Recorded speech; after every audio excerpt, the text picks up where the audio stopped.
నమస్తే మిత్రులారా, నేను మీ శ్రీనివాస్ చౌహాన్ అడ్వకేట్. మిత్రులారా, రెండో భార్యకు భర్త ఆస్తి నుంచి కానీ భర్త యొక్క పూర్వీకుల ఆస్తి నుంచి వాటా పొందే హక్కు ఉంటుందా?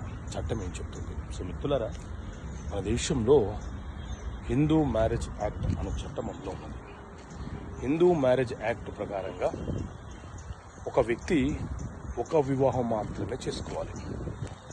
ఒకవేళ మొదటి భార్యకు విడాకులు ఇచ్చిన, మొదటి భార్య మరణించిన సందర్భంలో చేసుకునే రెండో వివాహమే చెల్లుబాటు అవుతుంది. ఆ వివాహానికి చట్టబద్ధత వస్తుంది.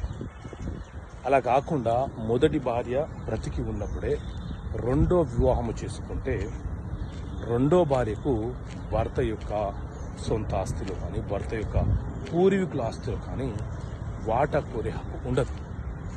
కానీ అదే రెండో భార్య పిల్లలకు భర్త యొక్క ఆస్తులపైన హక్కులు సంక్రమిస్తాయి. ఎందుకంటే వీరు చేసిన పొరపాటుకు పిల్లలు బాధ్యులు కాకూడదు అని చట్టం యొక్క భావన.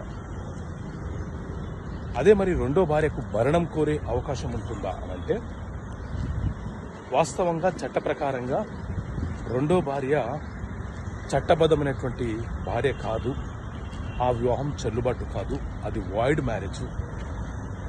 కానీ ఆయా సందర్భాలలో సుప్రీంకోర్టు ఇచ్చిన తీర్పుల ప్రకారంగా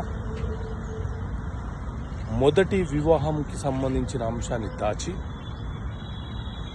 రెండో వివాహం చేసుకుంటే రెండో భార్య ఆ విషయాన్ని నిరూపించగలిగితే ఆ సందర్భంలో రెండో భార్య వాటా కోరే హక్కును కలిగి ఉంటుంది అని చెప్పి సుప్రీంకోర్టు ఆయా సందర్భాలలో ఆయా తీర్పునివ్వడం జరిగింది.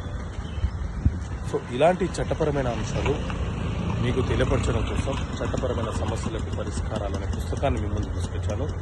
సో ఆ బుక్ అనుకుంటే ఇక్కడ కనిపిస్తున్న నెంబర్ కాల్ చేసి మీరు పోస్ట్ ద్వారా పొందవచ్చు. ఓకే మిత్రులారా, థ్యాంక్ యూ.